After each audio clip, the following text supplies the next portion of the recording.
ਵਾਹਿਗੁਰੂ ਜੀ ਕਾ ਖਾਲਸਾ ਵਾਹਿਗੁਰੂ ਜੀ ਕੀ ਫਤਿਹ। ਬੱਚੇ ਆਪਾਂ ਨਿਊ ਚੈਪਟਰ ਕਰ ਰਹੇ ਸੀ ਜਿਹੜਾ ਸੀ ਕਿ ਪ੍ਰਿੰਸੀਪਲਸ ਆਫ ਸਾਇੰਟੀਫਿਕ ਮੈਨੇਜਮੈਂਟ। ਠੀਕ ਆ, ਉਹਦੇ ਪ੍ਰਿੰਸੀਪਲਸ ਕੀਤੇ ਸੀ ਆਪਾਂ, ਫਿਰ ਉੱਪਰ ਟੈਕਨੀਕਸ ਕਰ ਰਹੇ ਸੀ। ਦੋ ਟੈਕਨੀਕਸ ਆਪਾਂ ਕਰ ਲਈਆਂ। ਪਹਿਲੀ ਆਪਾਂ ਟੈਕਨੀਕ ਕੀਤੀ ਸੀ ਕਿ ਜਿਹੜੀ ਕੀ ਕਹਿੰਦੇ ਆ, ਫਸਟ ਸਿੰਪਲੀਫਿਕੇਸ਼ਨ ਐਂਡ ਕੀ ਕਹਿ ਦਿੰਦੇ ਆ, simplification and standardisation, and second one is that ਕਿ ਫੰਕਸ਼ਨਲ ਫੋਰਮੈਨਸ਼ਿਪ। ਇਹੀ ਕੀਤੀਆਂ ਸੀ ਨਾ ਦੋ। Today we will discuss third technique that is method study. ਕਿ ਮੈਥਡ ਸਟੱਡੀ ਕੀ ਹੁੰਦਾ ਹੈ? ਠੀਕ ਹੈ, method study is concerned with the development of one best way to perform any function according to Taylor one best way of doing every function in the organization should be developed in order। ਇਹਦੇ ਵਿੱਚ ਉਹ ਕੀ ਕਹਿ ਰਿਹਾ ਹੈ ਕਿ ਇੱਕ best way ਹੋਣਾ ਚਾਹੀਦਾ ਹਰ ਇੱਕ ਚੀਜ਼ ਨੂੰ ਕਰਨ ਦਾ। ਠੀਕ ਹੈ, ਬੈਸਟ ਵੇ ਦਾ ਮਤਲਬ ਇਹ ਹੈ ਕਿ ਕਿਹੜਾ ਮੈਥਡ ਯੂਜ਼ ਕਰੀਏ। ਮੈਥਡ ਮਤਲਬ ਕਿ ਜੇ ਤੁਸੀਂ ਕੋਈ ਵੀ ਚੀਜ਼ ਬਣਾਉਣ ਲੱਗੇ ਤਾਂ for example Lay's the company ਆ ਤੁਹਾਡੀ, ਅਤੇ ਲੇਜ਼ ਦੀ ਤੁਸੀਂ ਖੋਲ੍ਹੀ ਹੈ ਕੰਪਨੀ ਅਤੇ ਲੇਜ਼ ਬਣਾਉਣ ਲੱਗੇ ਜੋ, ਤਾਂ ਉਹਦੇ ਵਿੱਚ ਕਿਹੜਾ ਮੈਥਡ ਯੂਜ਼ ਕਰੀਏ। ਅਤੇ ਟੇਲਰ ਇਹੀ ਗੱਲ ਕਹਿੰਦਾ ਵਾ ਕਿ ਇੱਕੋ ਮੈਥਡ ਹੋਣਾ ਚਾਹੀਦਾ ਜਿਹੜਾ ਕਿ ਬੈਸਟ ਹੋਵੇ, ਜਿਹਦੇ ਵਿੱਚ ਤੁਹਾਨੂੰ ਪ੍ਰੋਫਿਟ ਵੱਧ ਤੋਂ ਵੱਧ ਹੋਵੇ ਅਤੇ ਘੱਟ ਤੋਂ ਘੱਟ ਤੁਹਾਡੀ ਕੀ ਲੱਗੇ, ਕੋਸਟ ਲੱਗੇ। ਠੀਕ ਹੈ, ਐਂਡ ਉਹ ਮੈਥਡ ਕੀ ਹੋਣਾ ਚਾਹੀਦਾ, ਇੱਕ ਹੀ ਹੋਣਾ ਚਾਹੀਦਾ। ਇਹ ਨਾ ਕਿ ਤੁਸੀਂ 2 ਜਾਂ 3 ਮੈਥਡ ਯੂਜ਼ ਕਰ ਰਹੇ ਹੋ, ਤੁਹਾਨੂੰ ਇਹ ਨਹੀਂ ਪਤਾ ਚੱਲਿਆ ਬੈਸਟ ਕਿਹੜਾ ਵਾ। ਠੀਕ ਹੈ, ਤੇ ਕਹਿੰਦੇ ਇੱਕ ਮੈਥਡ ਰੱਖੋ ਜਿਹੜਾ ਬੈਸਟ ਆ, ਤਿੰਨਾਂ ਦੇ ਵਿੱਚੋਂ ਜਿਹੜਾ ਬੈਸਟ ਉਹੀ ਆਪਾਂ ਯੂਜ਼ ਕਰਾਂਗੇ। should be developed in order to do so a detailed analysis of various alternative methods which can be used to perform any function should be made।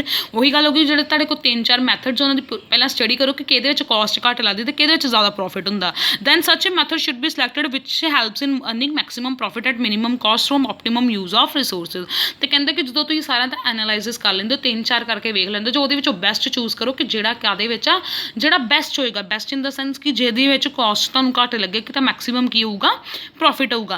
This not only benefits the organization but the customers also gets better quality products at a low price and hence he enjoys maximum satisfaction।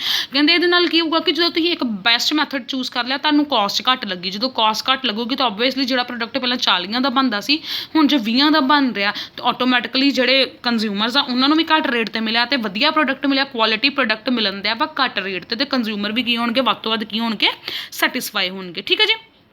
objectives of method study ਦੇ ਵਿੱਚ ਉਹਨੇ ਕੀ ਦੱਸਿਆ, to develop one best way of doing the task. ਕਿ ਉਹੀ ਕਿ ਇੱਕ method use ਕਰੋ ਕਿ ਜਿਹਦੇ ਨਾਲ ਤੁਹਾਡਾ ਬੈਸਟ ਰਿਜ਼ਲਟਸ ਆ ਸਕਣ। To ensure optimum use of resources, ਕਿ ਇਹਦੇ ਨਾਲ ਕੀ ਹੁੰਦਾ, ਤੁਹਾਡੇ ਰਿਸੋਰਸਿਸ ਦੀ ਬੈਟਰ ਯੂਟੀਲਾਈਜੇਸ਼ਨ, ਤੁਹਾਡੇ ਰਿਸੋਰਸਿਸ ਜਿਹੜੇ ਆ, ਰॉ ਮਟੀਰੀਅਲ ਆ ਜਿਹੜਾ ਉਹ ਜ਼ਿਆਦਾ ਵੇਸਟ ਨਹੀਂ ਹੁੰਦਾ। ਠੀਕ ਆ। ਥਰਡ ਵਨ ਇਜ਼ ਦੈਟ ਕਿ ਪ੍ਰੋਫਿਟ ਹੁੰਦਾ ਵੱਧ ਤੋਂ ਵੱਧ with minimum cost, and fourth one is that ਕਿ ਕੁਆਲਿਟੀ ਆਫ ਪ੍ਰੋਡਕਟਸ। ਆਪਾਂ ਜੋ ਇੱਥੋਂ ਪੜ੍ਹ ਚੁੱਕੇ ਆਪਾਂ ਉਹੀ ਬਾਰ-ਬਾਰ ਕਹਿ ਰਹੇ ਹਾਂ ਕਿ ਇਹਦੇ ਵਿੱਚ ਕੁਆਲਿਟੀ ਆਫ ਪ੍ਰੋਡਕਟਸ ਪ੍ਰੋਵਾਈਡ ਹੁੰਦੇ ਆ।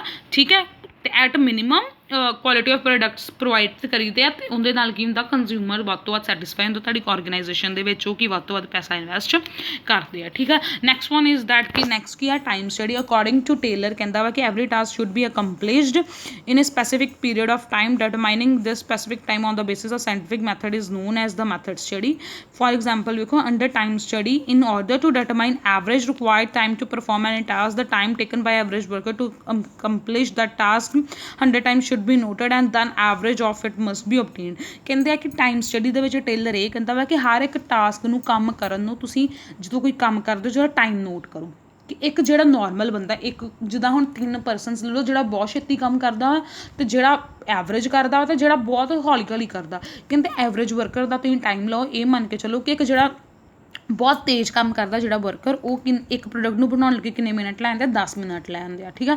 ਐਂਡ ਜਿਹੜਾ ਇੱਕ ਐਵਰੇਜ ਆ ਉਹ ਕਿੰਨੇ ਲੈਂਦੇ ਆ, 7 ਮਿੰਟ ਲੈਂਦੇ ਆ। ਐਂਡ ਜਿਹੜਾ ਬਹੁਤ ਸਲੋ ਕੰਮ ਕਰਦਾ ਉਹ ਕਿੰਨੇ ਮਿੰਟ ਲੈਂਦੇ ਆ ਵਾ, 5 ਮਿੰਟ ਲੈਂਦੇ ਆ। ਕਹਿੰਦਾ ਤੁਸੀਂ ਐਵਰੇਜ ਵੇਖੋ ਕਿ ਐਵਰੇਜ ਵਰਕਰ ਆ ਜਿਹੜਾ, ਉਹਨੂੰ 100 ਵਾਰੀ ਓਬਜ਼ਰਵ ਕਰੋ ਕਿ 7-8 ਮਿੰਟ ਦੇ ਵਿੱਚ ਹੀ ਕਰ ਰਿਹਾ। ਜੇ ਉਹ ਹਰ ਵਾਰੀ 7 ਜਾਂ 8 ਮਿੰਟ 'ਚ ਕਰ ਰਿਹਾ ਤਾਂ ਤੁਸੀਂ ਟਾਈਮ ਸੈੱਟ ਕਰ ਦਿਓ 7। ਠੀਕ ਹੈ, ਕਿ ਜਿਹੜਾ ਘੱਟ ਹੋਊਗਾ ਟਾਈਮ ਸੈੱਟ ਕਰ ਦਿਓ ਤਾਂ ਜੋ ਤੁਹਾਨੂੰ ਇਹ ਪਤਾ ਚੱਲ ਸਕੇ ਕਿ ਇੱਕ ਪ੍ਰੋਡਕਟ ਨੂੰ ਬਣਨ 'ਚ ਕਿੰਨਾ ਟਾਈਮ ਲੱਗਦਾ। ਠੀਕ ਹੈ। ਹੁਣ ਇਹਦੇ ਵਿੱਚ ਵੇਖੋ ਉਹਨੇ ਕਿਹਾ ਵਾ, according to Taylor every task should be accomplish in a specific period of time. ਕਿ ਇੱਕ ਜੇ ਤੁਸੀਂ ਪ੍ਰੋਡਕਟ ਬਣਾਉਂਦੇ ਹੋ ਤਾਂ ਕੋਈ ਟਾਈਮ ਹੋਣਾ ਚਾਹੀਦਾ ਕਿੰਨੇ 'ਚ ਕੰਪਲੀਟ ਹੋਣਾ, ਕਿੰਨੇ 'ਚ ਕੰਪਲੀਟ ਹੋਣਾ। The process of determining this specific time on basis of scientific method is known as time study. Under time study in order to determine average required time to perform any task, the time taken by an average worker to accomplish that task 100 times should be noted and then average of it must be obtained। ठीक है, कि ਉਹਦੀ average ਲੈ ਲੈਣੀ ਕਿ ਕਿੰਨਾ average ਕੀਤਾ ਉਹਨੇ। ठीक है, this average time should be determined as average standard time required to perform that function। on the basis of this average time, performance standards for the employees may also be determined। if an employee accomplished the task in the specified time, then he is an average employee. ਕਹਿੰਦੇ ਕਿ ਜੇ ਤੇ ਉਹ 7 minute 'ਚ ਇੱਕ ਤੁਸੀਂ time set ਕਰਤਾ ਕਿ 7 ਮਿੰਟ 'ਚ ਉਹ ਵਰਕਰ ਕੰਮ ਕਰ ਰਿਹਾ, ਦੈਟ ਮੀਨਸ ਕਿ ਉਹ ਵਰਕਰ ਕੀ ਆ, ਇੱਕ ਐਵਰੇਜ ਵਰਕਰ, ਐਵਰੇਜ ਇੰਪਲੋਏ ਆ। ਬਟ ਕਹਿੰਦੇ ਆ ਕਿ if employee accomplish the task before the specified time, ਕਹਿੰਦੇ 7 ਮਿੰਟ ਦਿੱਤੇ ਸੀ ਤੁਸੀਂ, ਬਟ ਉਹਨੇ ਕਿੰਨੇ ਮਿੰਟਾਂ 'ਚ ਕਰ ਲਿਆ, 5 ਮਿੰਟਾਂ 'ਚ ਕਰ ਲਿਆ। ਸਮਝ ਆ ਗਈ। ਬਟ ਉਹਨੇ ਟਾਈਮ ਕੀ ਕਹਿੰਦੇ ਆ, ਟਾਈਮ 'ਚ ਕਿੰਨੇ 'ਚ ਕਰ ਲਿਆ ਬੱਚੇ। ਇਹਦੇ ਵਿੱਚ ਇੱਕ ਮਿਸਟੇਕ ਹੋਈ ਆਪਣੇ ਕੋਲ, 1 ਮਿੰਟ। ਟਾਈਮ ਸਟੱਡੀ ਦੇ ਵਿੱਚ ਮੈਂ ਥੋੜ੍ਹੀ ਗੜਬੜੀ ਕਰ ਗਈ ਹਾਂ ਕਿ ਦੇਖੋ ਜੇ ਐਵਰੇਜ ਆ, ਇੱਕ ਐਵਰੇਜ ਵਰਕਰ ਉਹ 7 ਮਿੰਟ 'ਚ ਇੱਕ ਪ੍ਰੋਡਕਟ ਬਣਾਉਂਦੇ ਆ, ਠੀਕ ਹੈ। ਧਿਆਨ ਨਾਲ ਇਹਨੂੰ ਦੇਖਣਾ, 7 ਮਿੰਟ 'ਚ ਇੱਕ ਪ੍ਰੋਡਕਟ ਬਣਾਉਂਦੇ ਆ ਵਾ। ਅਤੇ ਜੇ ਉਹ 10 ਮਿੰਟ ਲਾਊਗਾ ਦੈਟ ਮੀਨਸ ਉਹ ਸਲੋ ਵਰਕਰ ਆ। ਕੀ ਆ, ਸਲੋ ਵਰਕਰ ਆ, ਠੀਕ ਹੈ। ਐਂਡ ਜੇ ਉਹ 5 ਮਿੰਟ ਲਾਊਗਾ ਦੈਟ ਮੀਨਸ ਉਹ ਕੀ ਆ, ਸਪੀਡ ਵਾਲਾ ਵਰਕਰ ਆ। ਸਮਝ ਆ ਰਹੀ ਹੈ। ਇੱਥੇ ਥੋੜ੍ਹੀ ਗੜਬੜੀ ਹੋ ਗਈ, ਧਿਆਨ ਦੇ ਨਾਲ ਕਰਨਾ। ਜਿਹੜਾ ਤੇ ਵਰਕਰ ਜ਼ਿਆਦਾ ਟਾਈਮ ਲਾਊਗਾ ਦੈਟ ਮੀਨਸ ਉਹ ਸਲੋ ਵਰਕਰ ਆ, ਜਿਹੜਾ ਘੱਟ ਲਾਊਗਾ ਉਹ ਕੀ ਆ, ਵਧੀਆ ਵਰਕਰ ਆ। ਹੁਣ ਇਹਦੇ ਵਿੱਚ ਕਹਿੰਦਾ ਕਿ ਜੇ ਤੁਸੀਂ ਐਵਰੇਜ ਸੈੱਟ ਕਰ ਲਈ ਕਿ ਐਵਰੇਜ ਬੰਦਾ ਉਹ 7 ਮਿੰਟ 'ਚ ਕੰਮ ਕਰਦਾ, ਤੇ ਫੋਰ ਐਗਜ਼ਾਮਪਲ ਜੇ ਕੋਈ ਇੰਪਲੋਏ ਆ ਜੇ ਉਹ ਘੱਟ ਮਿੰਟ 'ਚ ਕੰਮ ਕਰਨ ਦਿਆ, ਉਹ ਇੱਕ ਪ੍ਰੋਡਕਟ ਘੱਟ ਟਾਈਮ 'ਚ ਬਣਾਉਂਦੇ ਆ, ਦੈਟ ਮੀਨਸ ਕਿ ਉਹ ਕੀ ਆ, ਐਫੀਸ਼ੀਐਂਟ ਇੰਪਲੋਏ ਆ। And the employee who accomplish the task after the, ਤੇ ਕਹਿੰਦਾ ਕਿ ਜੇ 7 ਮਿੰਟ ਤੁਸੀਂ ਉਹਨੂੰ ਦਿੱਤੇ ਬਟ ਉਹਨੇ ਕਿੰਨਾ ਟਾਈਮ ਯੂਜ਼ ਕੀਤਾ, 10 ਮਿੰਟ ਯੂਜ਼ ਕੀਤੇ, ਦੈਟ ਮੀਨਸ ਉਹ ਕੀ ਆ, ਇਨਐਫੀਸ਼ੀਐਂਟ ਇੰਪਲੋਏ। ਦੈਟ ਮੀਨਸ ਕੋਈ ਇੰਪਲੋਏ ਇੰਨਾ ਵਧੀਆ ਕੰਮ ਨਹੀਂ ਕਰਦਾ। ਜਿਹੜਾ ਘੱਟ ਤੋਂ ਘੱਟ ਟਾਈਮ 'ਚ ਕਰੂਗਾ ਦੈਟ ਮੀਨਸ ਉਹ ਬਹੁਤ ਵਧੀਆ ਇੰਪਲੋਏ ਆ। ਜਿਹੜਾ ਨਹੀਂ ਕਰੂਗਾ ਘੱਟ ਤੋਂ ਘੱਟ ਟਾਈਮ 'ਚ, ਜਿਹੜਾ ਜ਼ਿਆਦਾ ਟਾਈਮ ਲਊਗਾ ਉਹ ਨਹੀਂ ਵਧੀਆ ਇੰਪਲੋਏ, ਠੀਕ ਆ। ਸਮਝ ਆ ਗਈ ਮੇਰੀ ਗੱਲ ਦੀ। Time study also helps to determine the required number of employees for any task. Suppose according to time study 1 unit of output should be produced in 30 minutes. ਇਹਦੇ ਵਿੱਚ ਉਹਨਾਂ ਨੇ ਐਗਜ਼ਾਮਪਲ ਦਿੱਤੀ ਆ ਕਿ ਜੇ ਤੁਸੀਂ ਮੰਨ ਕੇ ਚਲੋ ਇੱਕ ਐਵਰੇਜ ਬੰਦਾ ਵਾ, ਉਹ ਇੱਕ ਪ੍ਰੋਡਕਟ ਬਣਾਉਂਦਾ ਕਿੰਨੇ ਮਿੰਟਾਂ 'ਚ, 30 ਮਿੰਟ ਦੇ ਵਿੱਚ। In a situation an employee should produce 2 units in 1 hour and 16 units if he works for 8 hours. ਔਰ ਕਹਿੰਦਾ ਵਾ ਕਿ ਜੇ ਇੱਕ ਵਰਕਰ ਆ, ਠੀਕ ਹੈ, ਉਹ 30 ਮਿੰਟ 'ਚ ਇੱਕ ਪ੍ਰੋਡਕਟ ਬਣਾਉਂਦੇ ਆ।